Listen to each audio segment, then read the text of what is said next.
आज एक आदमी आया अपनी बूढ़ी वालदा को लेके। वो वालदा बेचारी बीमार थी, बूढ़ी थी। मुझे कहने लगा मेरी वालदा हैं बेचारी परेशान है, अब इनको वहम हो गया, इन पे कोई जादू तो नहीं हो गया है। मैंने उसकी वालदा को देखा, बहुत तकलीफ में थी बेचारी, घुटनों की तकलीफ और बुढ़ापे की तकलीफ। तो मैंने उस नौजवान को देखा, मैंने कहा यार आप इनकी खिदमत कर रहे हो? कह रहे मैं अकेला ही हूँ खिदमत करने वाला, मेरे लिए ना अपने जज्बात पे काबू रखना मुश्किल होगा। तो मैंने उसके कंधे पे हाथ रखा। जाहिर इंसान तंग आ जाता है ना, एक बूढ़ी माँ की 24 घंटे की, और मेरी उसकी माँ की हालत को देख के मुझे अंदाजा हो गया कि इसकी खिदमत आसान नहीं, इसकी सुनना बड़ी मुश्किल है। अरे बूढ़ा है बेचारा, बूढ़ा तो बोलता रहेगा, उसको चाहिए कोई सुने, इतना देर सुनना फिर उसको बर्दाश्त करना। तो मैंने उसके कंधे पे हाथ रखा, मैंने कहा मेरे भाई एक एक सेकंड जो आप बर्दाश्त कर रहे हो ना, एक एक सेकंड खुदा की कसम हज और उम्रे से बेहतर है। इसको हल्का ना समझना, इसको बोझ ना समझना। अल्लाह बहुत नवाजेगा तुम्हें इस खिदमत पे। दुनिया में कुछ हो सकता है बिजनेस का लॉस हो जाए, जो टाइम दुकान पे बैठने का था वो भी किसको दे रहा है। मैंने कहा अल्लाह की नजर में ये खिदमत हल्की, दुनिया में इस पे कख भी नहीं मिलेगा। तभी अंग्रेज इससे पहले ही ओल्ड होम में जमा करा देता है, क्योंकि माँ ने जो कुर्बानी दी है ना तुम्हारे लिए, वो इससे बढ़कर है। वो भूल जाता है इंसान, और उस पे कोई मोटिवेट करने के लिए तैयार नहीं है। वो फादर डे और मदर डे मनाते हैं बस साल में एक दफा। कुरान को पता है कि इंसान अपने मोहसिनीन को सबसे पहले भूलेगा, क्योंकि इनसे जितना फायदा उठाना था उठा लिया। अब इससे ना कोई फैक्ट्री चलेगी, ना मईशत मजबूत होगी। गोरा सारा फोकस किसको कर रहा है? कंट्री मजबूत हो जाए, है भाई, बिजनेस अच्छा हो जाए। अल्लाह को पता है इन लोगों ने तुम्हें जना है। माँ ने, कुरान क्या कह रहा है? हमलतहु उम्मुहु कुरहन व वज़अतहु कुरहा। इस माँ ने तुम्हें तकलीफ से पेट में उठाया और तकलीफ से तुम्हें जना है। वह हमलुहु व फिसालुहु सलासून शहरा। और जब दूध पीते बच्चे थे ना, 2.5 साल अपनी गोद से चिपका के रखा है इसने, 2.5 साल। एक सेकंड के लिए अलग नहीं होती थी। उस वक्त तुम्हारी मुआशरे को कोई जरूरत नहीं थी। बच्चे का कोई किरदार होता है? किसी काम का नहीं है। फेंक के चली जाती, कोई पूछने वाला नहीं था। ईदी सेंटर में जमा करा देती। कैसे पालती है, कैसे सीने से लगा के रखती है, और कितना बड़ा रिश्ता है माँ का भाई। दुनिया में इससे बेहतरीन रिश्ता अल्लाह ने किसी का, खुदा की कसम, बनाया नहीं है। इससे बेहतर मोहब्बत की और खिदमत की मिसाल मिलती नहीं है दुनिया में, जितनी माँ अपने बच्चे के लिए करती है।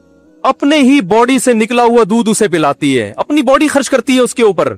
आपकी बॉडी भी उसकी बॉडी से बन रही है, आपको शेल्टर भी दे रही है, और फिर सारी जिंदगी रोटियां पका पका के खिलाती रहती। कोई मुलाजिम रख के देख लो, 1 दिन पकाएगा, 2 दिन पकाएगा, तनख्वाह मांगने आएगा, फिर उससे गरज नहीं होती कि आप खा भी रहे कि नहीं खा रहे।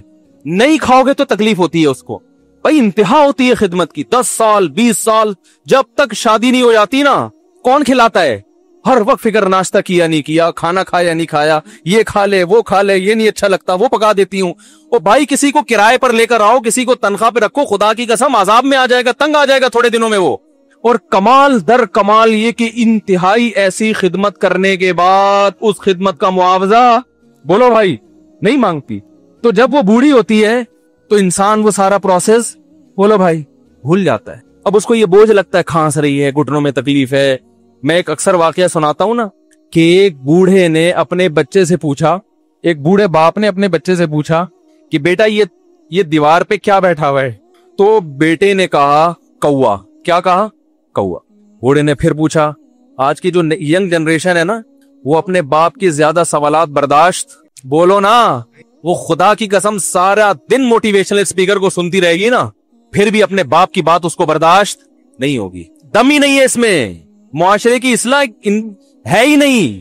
तो उस बूढ़े ने कहा कि बेटा ये क्या है, ये क्या है? तो बेटे ने क्या जवाब दिया? कौवा। दोबारा उसने पूछा, बेटा ये क्या है? बेटे ने क्या कहा? कौवा। तीसरी दफा पूछा तो कोई बहुत ही शरीफ खानदान का बेटा था, तो तीसरी दफा में सवाल बर्दाश्त कर गया। वरना आज नौजवान के पास बूढ़े बाप और बूढ़ी माँ को बर्दाश्त करने का हौसला नहीं। 2-3 सवालात पर ही आग बगोला हो जाते हैं। वो मुझसे कहते हैं मेरे अब्बा ऐसे, मेरे पापा वैसे। ओ भाई, अगर तेरे अब्बा अच्छे होते तो अच्छा तो दोस्त भी हो तो उसके साथ अच्छा सलूक करना चाहिए ना। अब्बा अम्मा तो खराब हो, फिर अच्छा सलूक करने का हुक्म, इसलिए कि उनके एहसानात उनकी बुराइयों से, बोलो, ज्यादा हैं। जो एहसान उन्होंने कर दिया वो ऐसा आप पर एहसान कर दिया है कि अब उसका बदला क़यामत तक आप नहीं चुका सकते।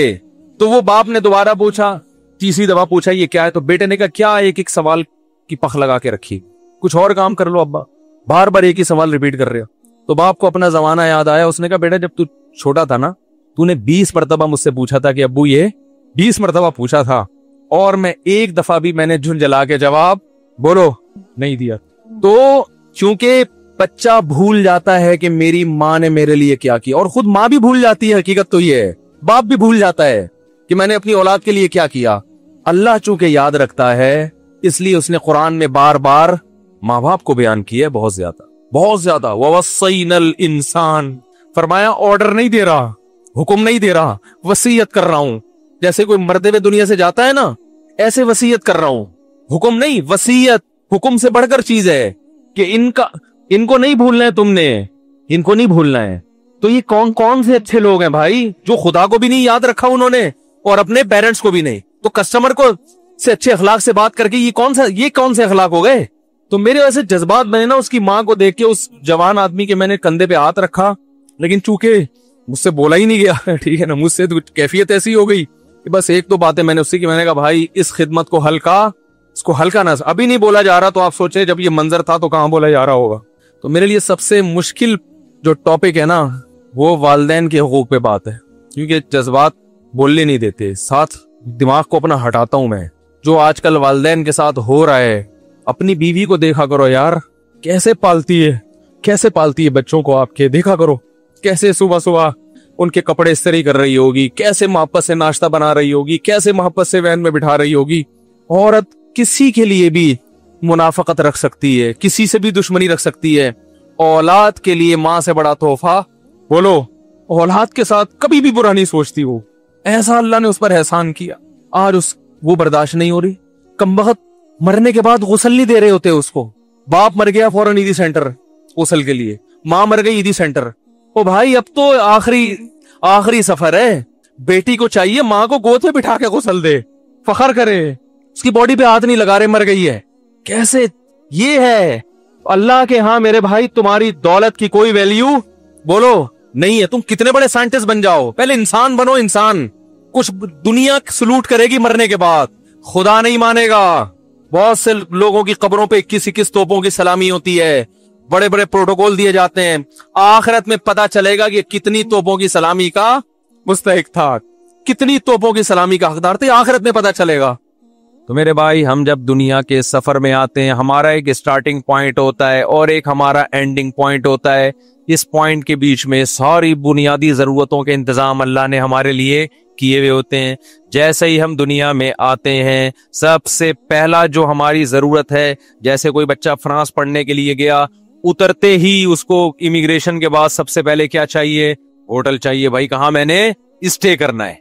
अगर होटल का इंतजाम कंपनी ने नहीं किया, ये अब्बा ने नहीं किया, ये रिहाइश का बताया नहीं कि फ्रांस में मेरे चाचा के घर चले जाना, मामू के घर चले जाना, इसका मतलब अब्बा आपसे गाफिल है। ऐਵੇਂ ही किसी ने हो सकता है जहाज में बिठा दिया हो आपको, तो उसको पता ही नहीं कि कहाँ जा रहा है और उसमें वहां जरूरत क्या है। हम जब दुनिया में आते हैं इस सफर में, तो एंडिंग पॉइंट जो हमारा शुरू होता है दुनिया में आते ही, उस वक्त हमें सबसे पहले रिहायशी होटल की जरूरत है। किसकी जरूरत है?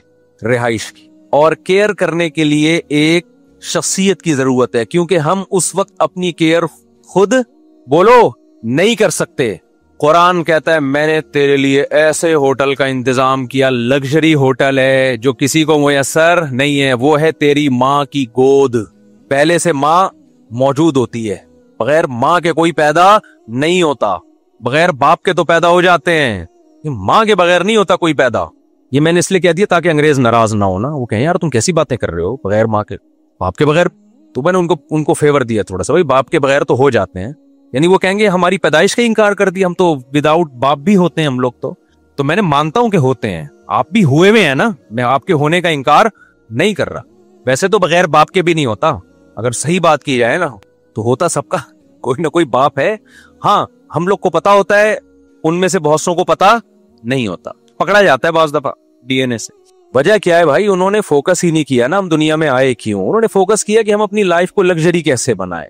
मेडिकल साइंस में तरक्की कर ली उन्होंने, टेक्नोलॉजी में ठीक ठाक तरक्की कर ली, लेकिन मकसद ही भूल गए कि हम आए क्यों थे। तो अब मुझे बताओ, इंसान का एंडिंग पॉइंट शुरू होता है दुनिया में आते ही। उसको सबसे पहले रिहाइश के लिए क्या चाहिए? बोलो ना, होटल। केयर करने वाला, जैसे होटल में भी तो केयर कर रहे होते हैं ना वहां के मुलाजमीन। एयरपोर्ट पे खड़े होंगे आपकी नाम की तख्ती लेके। जितना अच्छा होटल होगा वहां, एक तो ये होटल है जो कैंट स्टेशन पे होते हैं, मंजी मिल जाती है किराए पर, वो भी किराया आप दो, सो कोई और रहा होता है उसमें। ठीक है, ये भी होटल है गरीबों के बेचारों के, लेकिन गरीब ज्यादा गहरी नींद सो रहे होते हैं, मैंने ये देखा है। खैर, तो दुनिया में जैसे ही आए अल्लाह ने एक लग्जरी रिहाइश का इंतजाम किया। वो रिहाइश किया है माँ की गोद। कैसा तड़पता है बच्चा माँ की गोद की तरफ, कैसा सुकून मिलता है माँ के साथ चिपकने में। घरों में बच्चे पैदा किया करो, फितरत की अक्कासी नजर आती है, माँ की ममता नजर आती है। तुम्हें बीवी से मोहब्बत हो जाएगी, यार इतना प्यार दे रही है बच्चे को। क्योंकि जो तुम्हारे साथ एटीट्यूड था ना, उसमें तुम्हें, यानी बाज लोगों की बात कर रहा हूं, उसमें प्यार शॉर्ट नजर आया तुम्हें। तो तुम ये समझे इसके सीने में दिल ही नहीं है।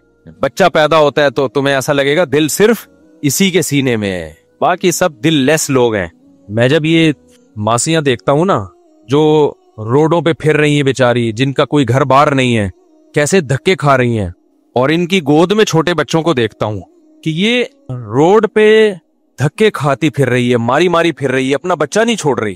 काश इस बच्चे को बड़े होकर कदर हो जाए कि मेरी माँ ने उस वक्त जब मुझे कोई सीने से लगाने के लिए, जब मुझे कोई तैयार नहीं था, इसने मेरी कैसी केयर की है। आप देख लें जो रोडों पे बेचारी गरीब औरतें घूम रही होती हैं, जिनका कोई घर नहीं होता, एक मैला कुचैला सा बच्चा इनकी गोद में, फटे पुराने से कपड़े। उस बच्चे को नहीं पता तेरी केयर के लिए खुदा ने कैसा इंतजाम किया है, तेरी क्या वैल्यू सोसाइटी में, कैसे धक्के खा रही होती है। बच्चा बड़ा होकर अपनी माँ की वो मेहनत भूल जाता है। फिर ये बच्चा जब माँ की आंखों में आंखें डाल के बात करेगा, बदतमीजी करेगा, बताओ खुदा को गजब नहीं आएगा कि तू कर क्या रहा है, किसके सामने तू आवाज ऊंची कर रहा है। मैं जब भी ये मंजर देखता हूँ उससे रहा नहीं जाता। मेरा दिल चाहता है मैं इसकी वीडियो बनाऊं इस बच्चे की। देख तेरी माँ भूखी प्यासी रोड पे बैठी हुई, कभी उधर भीख मांग रही, कभी उधर भीख मांग रही, और तुझे दूध भी पिला रही है।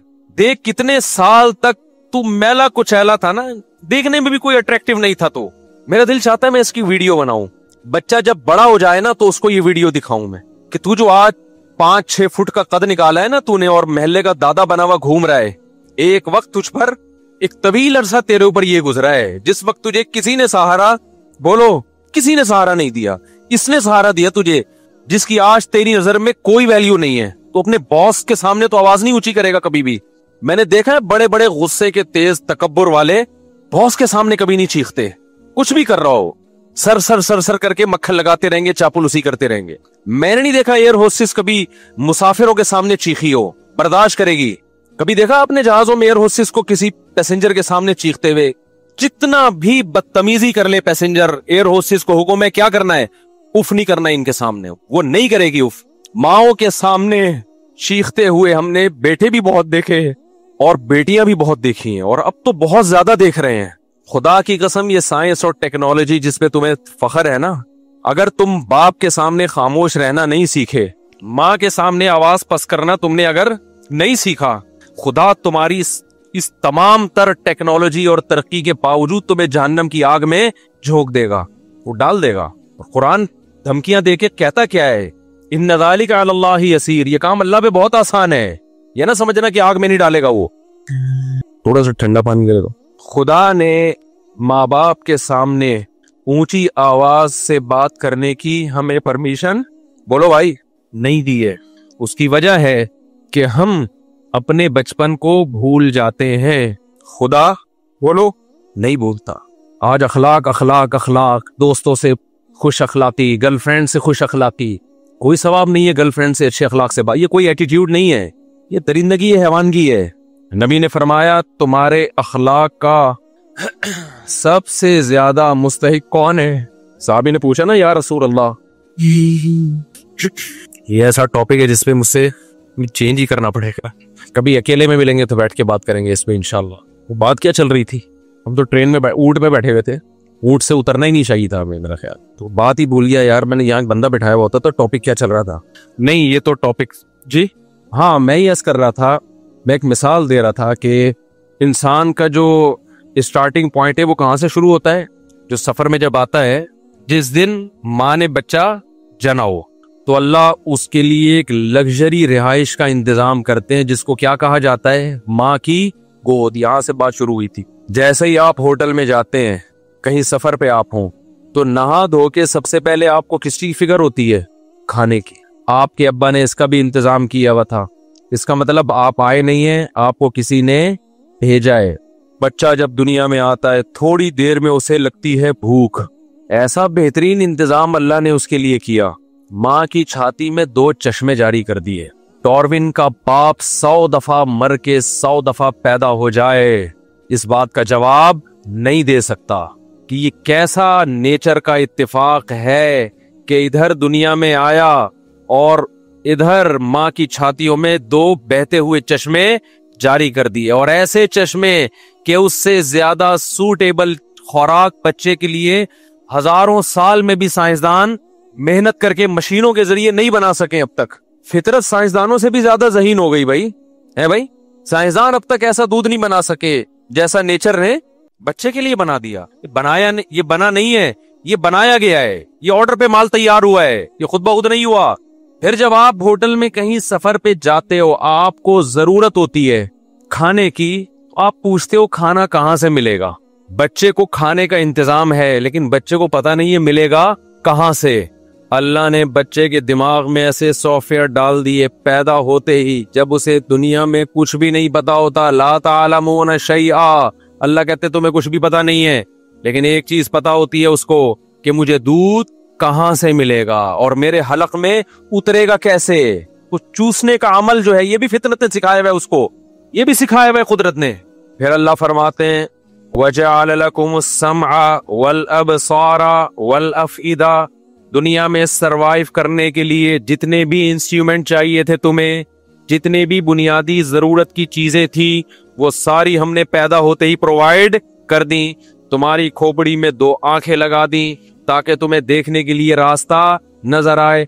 तुम्हारे दिमाग में 2 कान फिट कर दिए ताकि तुम्हें लोगों की आवाजें समझ में आए और कम्युनिकेशन में आसानी हो। ऐसे जैसे अब्बा ने मोबाइल में बैलेंस डाल के भेजा हो आपको फ्रांस, बेटा वहां पहुंचते ही फोन कर लेना। ऐसा ना हो कि कोई कम्युनिकेशन में कोई मसला आए तो तुम्हारे लिए मसाइल खड़े हो जाएं। अल्लाह कहते हैं मोबाइल फोन मैंने तेरी कान में लगा दिया है। लोग जब तुझसे बात करेंगे तो फोन की जरूरत नहीं है, जब वो बात करेंगे तो वहीं से रेज निकलेंगी और तेरे कानों के पर्दों से टकराएंगी और वहीं से उनको मैं आवाज की लहरों में तब्दील कर दूंगा। आप क्या समझते हो ये कान के पर्दे क्या ये कुदरत का कम शाहकार है क्या? आंख से क्यों सुनाई नहीं दे रहा? गोश्त तो वो भी है, दिमाग जबान से क्यों सुनाई नहीं दे रहा? नाक से क्यों सुनाई नहीं दे रहा? सिर्फ कानों से क्यों सुनाई देता है? इतना सा बारीक पर्दा है, उसमें ऐसे सॉफ्टवेयर लगा दिए हैं कि आवाज की लहरें जब टकराती है वो रिवर्स होती है, वो ऐसी लहरों में चेंज होती है कि दिमाग को पता चलता है कि क्या बोल रहा है ये। समझ में आ रही है बात कि नहीं आ रही है? आप हाथ से सुन सकते हो, सिर्फ कान है जिसमें एक बारीक पर्दा है, उसमें ऐसे सॉफ्टवेयर हैं कि ये फर्क कर लेगा कि सामने वाला क्या कह रहा है, कितनी ऊंची आवाज से कह रहा है। वजअल लकुमुस समअ वल अबसारा, कहते हैं आंखें बनाई मैंने। माँ बाप से ज्यादा एहसान किसका है भाई? अल्लाह का। आज अल्लाह के सामने भी चीख रहे हैं, माँ बाप के सामने भी चीख रहे हैं। और ये बाखलाक तबके की बात कर रहा हूं मैं, बदअखलाकों की बात नहीं कर रहा। बहुत से बदअखलाक हमने देखे हैं, दोस्तों से लड़ते हैं, बॉस से लड़ते हैं, बाप के सामने आवाज क्या हो जाती है? पस्त हो जाती है उनकी। माँ के सामने आवाज पस्त हो जाती है। खुदा को ये ज्यादा महबूब है, खुदा के हुक्म के आगे सर को झुका लेते हैं, खुदा से ऊंचा नहीं बोलते। खुदा से ऊंचा बोलना क्या है जब अल्लाह का हुक्म सुनाया जा रहा है और आप उसे तकब्बुर से नजरअंदाज कर दो। कितने लोग हैं यार, मैं शरीयत नहीं मानता, मैं इन मौलवियों की बातें नहीं मानता। भाई ये कारोबार का तरीका हराम है, अब इन मौलवियों के चक्कर में नहीं पड़ो, ना पड़ो मेरे भाई। मौलवी तो बेचारा खुदा का पैगाम पहुंचा रहा है, ना पड़ो आप क्या समझते हो हमारा नुकसान हो जाएगा? कल मुझे किसी ने कहा कि टिकटॉक पे लड़कियां बहुत ज्यादा बेहुदा लिबास में आ रही है, इसको रोकें। मैंने कहा जाने दो जहन्नम में, जाने दो, बहुत बड़ी जहन्नम अल्लाह की उठा के आग में फेंक देगा। वो नहीं, उसको कोई टेंशन नहीं है खुदा को। जब ये लड़की पैदा हुई थी, इसकी माँ की छातियों में खुदा ने दूध पैदा किया ना इसके लिए। ये अंधी है क्या, नजर नहीं आ रहा इसको? माँ की मोहब्बत इसको खुदा ने दी ना, इसके लिए सारे इंतजाम, इसको हुस्न दिया, जवानी दी। आज इससे पूरे कपड़े नहीं पहने जा रहे, इतना सा हुक्म खुदा का फॉलो नहीं कर रही है ये। और माँ बाप को देखो, अपनी बच्चियों को पूरे कपड़े नहीं पहनाए जा रहे इनको। लड़का पूरे कपड़े, पूरी आस्तीन के साथ, लड़की स्लीवलेस। अगर किसी बाप को, माँ को बोलो भाई ये बच्ची को आप पूरी आस्तीन क्यों नहीं पहनाते, तो जवाब क्या मिलेगा? भाई लड़की है, बच्ची है, तो वो भी तो बच्चा है, उसको पूरे कपड़े क्यों पहनाए हुए आपने? आप अभी से नंगापन सिखा रहे हो अपनी बेटी को। तो ये बात खूब समझ लो, कुरान के अल्फाज, तमत्तउ फइन्ना मसीरकुम इलन नार, अल्लाह कहते मजे उड़ा लो, मैंने हुज्जत तमाम कर दी है। जब पैदा हुए थे मैंने जरूरत पूरी कर दी, आसमान से बारिशें बरसाई, फालिकुल हब्बि वन नवा, जमीन से दाने को फाड़ के तनावर दरख्त बनाया जिससे तुम खाते हो, तुम्हारे जानवरों को सूखा चारा खिलाया जिससे गोश्त बनाया, जिससे दूध बनाया। मैं अपनी जिम्मेदारी पूरी करके बैठा हुआ हूं। अब मैं अगर कह रहा हूं लड़की पूरे कपड़े पहने, वो पर्दा करे, वो टिकटॉक पे यूट्यूब पे अपने जिस्मों की नुमाइश ना करे, फिर भी अगर कोई कर रहा है और मेरी तरफ से अजाब नहीं आता तो ला तहसबन्नल्लाह गाफिलन अम्मा यामलुज़ ज़ालिमून, अल्लाह कहते हैं ये मत समझना कि मैं गाफिल हो गया हूं, मैं पैदा करके खर्चा देके भूल गया हूं। ना ना ना ना ना, बाप अपने बच्चे को पढ़ाई के लिए भेजे खर्चे के साथ, वो गाफिल नहीं होता। वो कहते हैं तू आ, फिर मैं देखता हूं तेरी कैसी टांगे तोड़ता हूं, मैं तुझे जायदाद से आग करता हूं। खुदा कैसे गाफिल हो जाएगा भाई? खुदा को बेहयाई पसंद बोलो नहीं है। और एक है बेहयाई का इर्तिकाब करने वाला, एक है बेहयाई फैलाने वाली या फैलाने वाला, दोनों में बड़ा फर्क है। अल्लाह कहते हैं जो बेहयाई को प्रोमोट करते हैं उनके लिए दर्दनाक अजाब है। देखो, एक किसी तवाइफ का नाच देख के हराम लज्जत हासिल कर रहा है, ये भी गुनाहगार है, लेकिन नाचने वाली ज्यादा गुनाहगार है क्योंकि वो बेहयाई को क्या कर रही है? वो प्रोमोट कर रही है, फैला रही है। वो ऐसा पर्दा उतरता चला जा रहा है दीनदार घरानों में। बच्चियों को कपड़े पहनाते हुए इनको मौत आ रही है यार। मार्केट में जाओ, बच्चियों की शलवार कमीजें ही नहीं मिल रही हैं, मक्का में नहीं मिल रही, मदीना में नहीं मिल रही। क्या हो गया भाई? ये बच्चों के जब पूरे कपड़े मिल सकते हैं लड़कों के, लड़कियों के क्यों नहीं मिल रहे? तबलीग में वक्त भी लग रहा है, 4-4 महीने लग रहे हैं, बुजुर्गों से ताल्लुकात भी हैं, तहज्जुद भी नहीं छूट रही। जब बेटी का लिबास देखो तो आधे कपड़े। मैं कहता हूँ भाई इसको पूरे क्यों नहीं पहना रहे आप? कहते हैं एक्चुअली वो वाइफ गई थी मार्केट से, ये उठा के ले आई, वो कह रही कोई बात नहीं जब बड़ी होगी। मैंने कहा ना ना ना, बड़ी होगी नहीं पहनेगी। आप बच्चे को बचपन से बरहना रखो, बड़े होकर कभी कपड़े, वो आदी हो जाएगा, फिर वो उसको उसमें हया खत्म हो जाएगी। हमें याद है हम जब बचपन में खेलते थे तो हमारे जो दीगर रिश्तेदार आते थे जो हमारे यानी फैमिली के होते थे, 7-8 साल की हमारी एज थी, वो नेकर पहन के, जिसको पंजाबी में कहते हैं कच्छा पहन के घूमते थे। वो हमसे नहीं कच्छा पहना जाता था बचपन में। यानी वो जो होता है ना 7-8 साल के बच्चे चड्डी पहन के नेकर पहन के घूम रहे हैं, गली मोहल्ले में भाग रहे हैं, हमसे नहीं पहना जाता था। मुझे शर्म आती थी। क्यों? हमारे अब्बा ने हमें कभी कच्छा पहनने उस उम्र में बोलो नहीं दिए। एक हद तक अब्बा ने कंट्रोल किया, उसके बाद अब हमें खुद ही शर्म आने लगी, यार मैं चड्डी पहन के कैसे, हालांकि 7-8 साल एज थी हमारी, वो शर्म आती थी।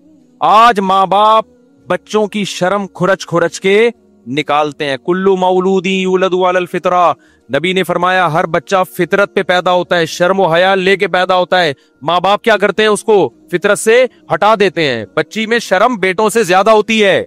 मैं जद्दा एयरपोर्ट पे था, एक 7-8 साल की बच्ची, जैसे फैमिली वाले मुझे देखते हैं, बच्चियां आती हैं सलाम करने के लिए, तो एक छोटी सी 7-8 साल की बच्ची, मैंने मुसाफे के लिए हाथ बढ़ाया, बच्ची ने नहीं बढ़ाया हाथ, तो उसके वालिद ने कहा मुफ्ती साहब हमने इसको मना किया है मर्दों से हाथ नहीं मिलाना। मुझे बहुत अच्छा लगा उसका अमल, बहुत प्यारा लगा उसका। मैंने कहा हमने बहुत प्यारी तरबियत की अपनी बेटी की। बच्चियों को बोल्ड बना रहे हो आप यार, जो बड़े हो गए वो तो हो गए ना, बच्चियों को तो आप कम से कम, बच्ची तो पूरे प्रॉपर ड्रेस में बहुत प्यारी लगती है, फूल लगती है वो।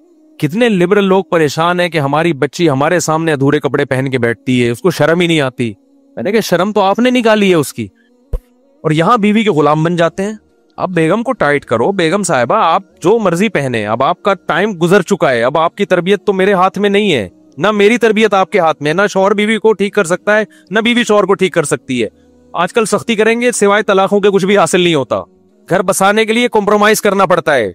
मोहब्बत से समझाएं। तबलीग में वक्त जब लोग आते हैं ना, मेरी बेगम पर्दा नहीं करती, ये नहीं, मैं कहता हूँ भाई अब तबलीग में वक्त लगवा ले, उसका जबरदस्ती करने से वो पर्दा नहीं करेगी, बगावत फैलेगी और तलाकें होंगी, बच्चे रुलते हैं, बर्बादियां। मोहब्बत से समझाओ, इसके अलावा कोई ऑप्शन नहीं है। मियाँ खराब है तो औरत कहती है क्या करूंगी, सबर कर भाई, तू मोहब्बत से समझा, तबलीग में वक्त लगवाओ, इसके अलावा कोई रास्ता नहीं है। लेकिन बेटियां किसके कंट्रोल में है? माँ बाप के कंट्रोल में है। बच्ची को अगर आपकी बेगम बिगाड़ रही है, कंप्रोमाइज नहीं करना है। ये शौहर बच्ची को बिगाड़ रहा है, औरत कंप्रोमाइज नहीं करे। प्रॉपर कपड़े, बच्चों की तरबियत दुनिया का सबसे आसान काम है, जहन में रखना, बहुत कोई मुश्किल काम नहीं है। जो कहते हैं इतने ज्यादा बच्चों को कौन पालेगा, कैसे पालेंगे, बच्चे खुद ही पलते हैं, बल्कि बच्चे माँ बाप को पालते हैं। जिस घर में बच्चे नहीं होते, माँ बाप नहीं पलते, डिप्रेशन में जाते हैं माँ बाप। मेरा तो ये कॉन्सेप्ट है कि माँ बाप बच्चों को नहीं पालते जितना बच्चे माँ बाप को पालते हैं। जिस घर में बच्चे नहीं है, माँ बाप नहीं पलते, उसमें डिप्रेशन में जाते हैं, लड़ाइयां होती हैं, तलाकें होती हैं। जहां बच्चे हैं, माँ बाप खुद ही पल जाते हैं मोहब्बत से। बच्चों की तरबियत में बहुत आसान है, सिर्फ बिगड़ने नहीं देना, ये तरबियत है। समझ में आ रही है बात? क्या नहीं करना, अपने हाथों से जबरदस्ती बिगाड़ना नहीं है, तो खुद ही सही बनेगा। वो तो नेचर पे है। फिर भी कोई एक आध बिगड़ जाए तो नूह अलैहिस्सलाम की औलाद भी बिगड़ी थी ना। तो अल्लाह से तो कोई नहीं लड़ सकता, तकदीर से कौन लड़ सकता है। बच्चों की तरबियत में सिर्फ बुरे लोगों में ना बैठने दो, बुरे दोस्तों में ना बैठने दो, वो खुद ही सही होता है। वो बच्चियों को हया सिखाओ, वो आपके सामने भी फिर ऊंची आवाज से बात नहीं करेंगी। अगर आपने उनको, देखो हया सबसे पहले लिबास से शुरू होती है। अगर लिबास सही नहीं है तो हया खत्म। जब हया गई तो फिर बाप का एहतराम और माँ का एहतराम भी, माँ का एहतराम भी गया, खत्म। तो पूरे कपड़े पहनाओ भाई बच्चियों को। घर में अपनी बीवी को बता दो, बेगम हम दोनों जैसे मर्जी हैं, बच्चों को हमने बिगड़ने नहीं देना। लोग बताते हैं हमें कि हम फिल्में देखते हैं, ड्रामे देखते हैं। मैं कहा भाई तौबा कर, नहीं तौबा करता कम से कम अपने बच्चों को नहीं बता के मैं ड्रामे देखता हूँ। बच्चों को तो बचा इस बुराई से। माएं बच्चियों को बिठा के ड्रामे देख रही हैं, फिर वो बच्चियां देख रही हैं, वो उसके देवर से ताल्लुकात, वो उसके साथ भाग गई, बीवी वसीम की है, शादी सलीम से हो रही है, यानी भागी सलीम के साथ है। शोहर ने कुछ जोर से बात की तो बेगम आगे से रिप्लाई उससे भी ज्यादा ऊंची आवाज से। माएं बच्चियों को बताया करती थी, बेटा ससुराल में 4-5 साल बर्दाश्त करना है। यही होता था ना, फिर तुम्हारी हुकूमत होगी ससुराल में। शुरू में सास को 5-6 साल की कहानी है, बर्दाश्त कर लो। ससुर साहब की ऊंच नीच बर्दाश्त, उनको अपना बाप और माँ मान लो, ऊंची आवाज से बात मत करो, थोड़ा कंप्रोमाइज कर लो। जब 2-4 बच्चे हो जाएंगे, इस घर की तुम ही मालिका होगी। तो घर बस जाते थे, फिर औरत ऐश करती थी। लेकिन अब क्या हो रहा है, बच्चियां जाती हैं, जैसे ही कुछ थोड़ी सी सास ने कोई बात की, भाई बड़े हैं ना वो, थोड़ी बहुत हो सकता है ऊंची नीच हो सकती है, फौरन माँ को फोन किया, माँ ने कहा आजा, बाप ने कहा आजा, मैं देखता हूँ इसकी ऐसी की तैसी। घर तबाह कर रहे हैं ससुर भी, यानी जो बच्चियों के बाप भी और बच्चियों की माँ भी। जरा सी बात पे वो एक लड़की की शादी हुई ना, पहली रात को ही घर आ गई। ये मैं मोबाइल पे सुना रहा हूँ, फोन मोबाइल पास होता ना, पहले जमाने में जब पड्डा होता था तो माँ बाप तक पहुंचने तक वो ठंडा हो चुका होता था। पड्डा हुआ है, अब माँ के घर जाके बताना है, रास्ते में रक्षे के इतने धक्के लगे, टैक्सी की इतनी टेंशन, वो टेंशन भूल के रक्षे वाले से फड्डा होता था, उसका घर जाके भूल जाती थी मेरी लड़ाई क्या हुई थी ससुराल में, माँ शौहर से झगड़ा क्या हुआ था, या पैदल आ रही होती थी। अब क्या है, जरा सी बात हुई, ठा करके फोन घुमा दिया, उधर माँ इंतजार में बैठी हुई होती है। जैसे फोन आया, जी बेटा क्या मसला, रोज जाहिर है बच्चियां होती हैं, वो फिर चीखती बहुत हैं, हाँ मेरे साथ ये हो गया, वो माँ बाप का दिल तो नरम होता है, वो अपने बच्चियों के आंसू देख के, अबे हमने इतने लाड से पाला था। वो एक आदमी की शादी हुई ना बहन की, तो उस यतीम थी वो लड़की, तो वो उसने अपनी बहन को रुखसत करते हुए होने वाले बहनोई से कहा कि मैंने इसको बहुत मोहब्बत से पाला है, देख इसका ख्याल करना, इससे कभी कोई गम ना हो। ठीक है जी ख्याल करूंगा। फिर दोबारा कहा, देख अपने हाथों से पाला है मैंने अपनी इस बहन को, इसका बाप नहीं था, बहुत मोहब्बत दी है, कभी मैंने इसको डांटा भी नहीं, देख इसको कोई गम ना हो। ठीक है जी, यही होता है। फिर जब तीसरी दफा कहा, देख मैंने बड़ी मोहब्बत से पाला है, इससे गम नहीं होना चाहिए, उसने कहा तू छोड़ो इसको, छोड़ तू आ जा, बस इतनी मोहब्बत से पाला है ना इसको, फिर तू क्या कर, इसको अपने पास रख, तू आ जा यार, तू मुझे बता देना कि क्या सलूक करना है ना, तो तेरे साथ कर लूंगा मैं वो सलूक, कितनी मोहब्बत से रखना है तुझे, क्या खिलाना है क्या पिलाना है। तो इतना ज्यादा ससुराल को वैल्यू नहीं दी जा रही है। जिस घर में गई है तो थोड़ा सा उसको वैल्यू दे दो भाई, थोड़ा सा बर्दाश्त कर लो, आगे फिर एडजस्ट हो जाओगी खुद ही। तो 2-4 बच्चे हो जाएंगे, फिर देखो तुम्हारी हुकूमत होगी। थोड़ा सा बच्चे बड़े हो जाएं ना जी, जाते ही एकदम एडजस्ट होने में टाइम लगता है। थोड़ा उनकी सुनो, थोड़ा इसकी सुनो, इसको थोड़ा सब्र की तलकीन करो। ना जी ना, हम अपनी बच्ची के आंसू नहीं देख सकते। जिसकी तबीयत में लचक नहीं है ना, वो ना मुल्क चला सकता है, ना वो घर चला सकता है, ना वो कारोबार चला सकता है। आपने बहुत से दुकानदार देखे होंगे नाक पे मक्खी बिठा के बैठे रहते हैं। कोई कस्टमर आया, उल्टी बात की, जड़ दिया उसके, थोड़े दिनों में आपको नजर आएगा होटल क्या है, बंद। हमें याद है कराची में केपीके से और पंजाब से बहुत से लोग आया करते थे, ड्राइवर कंडक्टर वगैरह बसें चलाते। शुरू में उनके फड्डे बहुत होते थे, तो फिर हमने देखा कि आहिस्ता आहिस्ता कंडक्टरों और ड्राइवरों ने ना कस्टमर की और जो मुसाफिर है ना उनकी बर्दाश्त करना शुरू कर दी थी। ये हमने खुद अपनी आंखों से देखा। वजह कि उन्होंने खुद सोचा कि यार जब भी फट्टा होता है, एक खून खराबा, मार झगड़े और फिर थाने, और लॉस किसका होता है, हमारे बिजनेस का होता है। इतने दिन तक मजदा बंद रहती है। तो हमने खुद ये देखा, ऑब्जर्व किया कि अब ये लोग ज्यादा नहीं लड़ते। कस्टमर उल्टी सीधी बात करे, मुंह उधर फेर लेंगे ना, चल भाई बोलने दो इसको। तो बिजनेस के लिए जब आपको बर्दाश्त समझ में आती है, कंपनी के लिए बर्दाश्त समझ में आती है, तो घर बसाने के लिए क्यों बर्दाश्त नहीं करते मेरे भाई। तो हाँ, वो मैं बता रहा था, एक दुल्हन की शादी हुई ना, तो पहली रात ही घर आ गई। तो माँ ने कहा बेटा ये बदशगुनी है, पहली रात ही बेटी अपने माँ बाप के घर आ जाए, ये क्या है, एक नहुसत समझी जाती है। उसने कहा अम्मा नहुसत छोड़ो, मेरा मोबाइल रह गया है।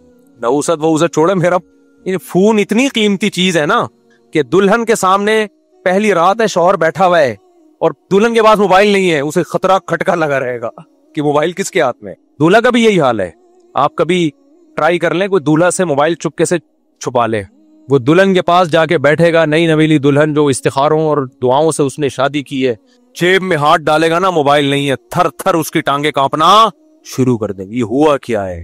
ऐसा तो नहीं कोई लॉक खोल ले, कोई इमरजेंसी कॉल आ जाए। इमरजेंसी का मतलब ये नहीं कि बाप बीमार है या माँ बीमार है, इमरजेंसी का मतलब कुछ और है। ये हाल हो गया मोबाइल से। तो शादी तो मोबाइल से हो रही है भाई, मियां बीवी की थोड़ी हो रही है। वो भी शौहर छोड़ के आ गई मोबाइल के चक्कर में, वो बैठा हुआ है, माँ क्या हो गया भाई, मेरा मोबाइल रह गया। कितना मचलता है आदमी। तो खैर, बात को समेट के खत्म करता हूं मैं, कहां से कहां, हम तो टाइम हमारा पूरा हो गया। तो मैं ये कह रहा हूं कि अल्लाह मियां ने पैदा किया, बुनियादी जरूरतों का सारा इंतजाम उसने कर दिया। ज़ादिर जिस वक्त की वो आताकुम मिन कुल्ली मा सअलतुमूहु, अल्लाह कहते हैं तुम्हारे जो भी दिल की आवाज होती है मैं उसको पूरा करता हूं। हम कह सकते हैं कि हमारी तो बहुत सी चाहतें पूरी नहीं हो रही, भाई वो हवसें हैं, वो चाहते नहीं है। हवस का तो कोई हद नहीं है, वो तो वसाइल बढ़ते चले जाएंगे ना। देखो जिनको अल्लाह ने, जो गरीब है वो कह रहे हैं यार मेरा एक प्लॉट हो तो कितना अच्छा हो, थोड़ा पैसा आ गया तो बहरिया टाउन में प्लॉट होना चाहिए। बहरिया टाउन वाला सोच रहा है यार अमेरिका में होना चाहिए, अमेरिका वाला सोच रहा है चांद पे प्लॉटिंग हो रही है और मेरा अब तक चांद पे कोई प्लॉट नहीं है। तो वो तो हवस है भाई, वो तो खत्म नहीं होगी। मुझे इस आयत में इतना मजा आता है, इतना मजा आता है। अल्लाह कहते हैं वाताकुम मिनकुम कुल्ली मा सअलतुमूहु, जो मांगते हो देता हूं मैं, जो मांगते हो देता हूं मैं। अब जब आम आदमी आयत पढ़ते हैं ना, लोग जो कहते हैं यार हम तो जो बहुत सी चीजें मांग रहे हैं अल्लाह नहीं दे रहा, ये मारिफत नहीं है। खुदा की कसम, जब हम आयत पढ़ते हैं, मैं तो हम नालायक लोग हैं, लेकिन ऐसा लगता है अल्लाह बिल्कुल सही कह रहा है। जब अल्लाह से जो मांगा अल्लाह ने दे दिया। आताकुम मिन कुल्ली मा सअलतुम, जो मांगते हो देता हूं मैं उसमें से। हम तो यही देख रहे हैं, हमने जो मांगा अल्लाह ने हमें दे दिया। पता नहीं आपको क्या मसला है आपके साथ। लोग आते हैं यार हम वो मांग रहे हैं मिल रहा, पता है लोग कहते हैं हमने वो वाली मांगी मिली कुछ और। ये तो हमारे साथ भी होता है। ये तो बार बार मैं कहता हूँ दिल के अरमा आंसू में बह गए, उनके बच्चे हमको मामू कह गए। ये मैं मजाक थोड़ी कर रहा होता हूँ। मांगी हमने कोई और, उसके बच्चे हम ही को क्या बोल रहे हैं, मामू कह रहे हैं। तो आप कह सकते हैं दुआ कहां से कबूल हो गई? ओ भाई दुआ इसलिए कबूल हो गई, हमें यकीन है जो अल्लाह ने हमें दिया वो हमारे लिए बेहतर था। अल्लाह के इल्म में था ये तुम्हारे लिए, इसके बच्चों का तुम्हें मामू कहना ही सही है, यही तुम्हारे लिए सूटेबल है। हमें अल्लाह पे यकीन है कि अल्लाह हमारे लिए गलत नहीं करता है। तो हम तो यही देख रहे हैं कि जो मांग रहे हैं अल्लाह हमारी सारी जरूरतें पूरी कर रहा है, सारी जरूरतें पूरी कर रहा है भाई। तो जब सब कुछ पूरा कर रहा है तो हमारे भी तो कोई जिम्मेदारी है या नहीं है?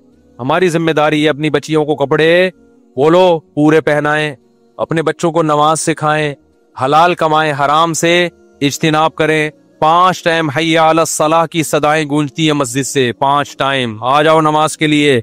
अल्लाह कोई पुलिस नहीं भेजता हमें घर से निकालने के लिए। अल्लाह कहते हैं बस अभी ऑब्जर्व कर रहा हूं, देख रहा हूं। हाँ ये साहब क़यामत के दिन होगा। टिकटॉक पे लड़कियां आ रही हैं आधे आधे कपड़े पहन के, अपने आप को एक्सपोज कर रही हैं, लोग एंजॉय कर रहे हैं। अब तो मंगेतरों के साथ घूम रहे हैं, व्लॉग आ रहे हैं, मंगेतर के साथ होटल में रात गुजारी। मंगेतर क्या रिश्ता है? ये तो गधे घोड़े बगैर निकाह के रहते हैं, गधा और गधी वो बगैर निकाह के रहते हैं। मियाँ बीवी क्यों नहीं बन जाते? मंगेतरों के साथ आप दुनिया में घूम रहे हो, व्लॉग बना रहे हो, रातों को होटलों में सो रहे हो, 2 लफ्ज इजाबो कबूल में लगते हैं, निकाह कर लो।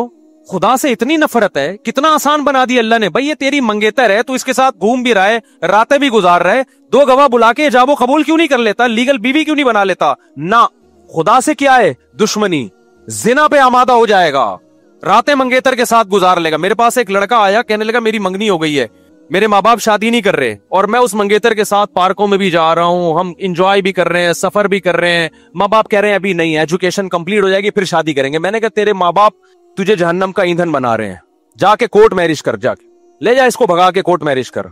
कह रहे माँ बाप की नाफरमानी का गुनाह नहीं होगा। मैंने कहा ये भी क्या सवाब मिल रहा है फर्माबरदारी का? ये जो गधे घोड़े वाली जिंदगी गुजार रहे, गधे कुत्ते निकाह नहीं करते, ये ज़हन में रखना। निकाह करना पैगंबरों का काम है, इंसानों का काम है। ये गर्लफ्रेंड बॉयफ्रेंड भंगी चमारों का काम है। गधा गधी के साथ बगैर किसी डॉक्यूमेंट के घूमता है, बगैर किसी निकाह के घूमता है।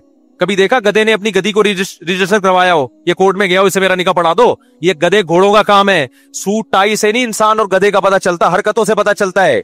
मंगेतर के साथ घूम रहे हैं, फोन पे बातें हो रही हैं। भाई निकाह करो, लीगल करो इसको यार। खुदा ने कितना आसान कर दिया, क्यों खुदा के गजब को दावत दे रहे हो? गवाह बुलाओ, इजाबो कबूल करो, फिर टिकटॉक पे बताओ ये मेरी वाइफ है, ये मेरी मंगेतर नहीं है, ये बीवी है मेरी। आप मंगेतर को लेकर घूम भी रहे हो और दुनिया को दिखा भी रहे हो ताकि लोग भी ये काम करें। ये तो बेहयाई को फैलाना हो गया कि नहीं हो गया? नीचे लोग भी माशाल्लाह माशाल्लाह माशाल्लाह, जो भी अप्रिशिएट कर रहा है वो भी इस गुनाह में बराबर का शरीक है। दुनिया में नहीं होता कुछ, लेकिन अल्लाह कह रहा है खिला रहा हूं ना, आने दो। तमत्तउ फइन्ना मसीरकुम इलन नार, अल्लाह कहते हैं मजे उड़ाओ, आना तुमने आग की तरफ है, आग में डालूंगा, हल्का अजाब नहीं है। अल्लाह हमें भी उस आग से बचने की तौफीक अता फरमाए और हमारी सोसाइटी को भी। और ये जो बेहयाई का तूफान हमारी सोसाइटी में आया है, अल्लाह हमारी नस्लों और हमारी इससे हिफाजत फरमाए। वमा अलैना इल्लल बलाग।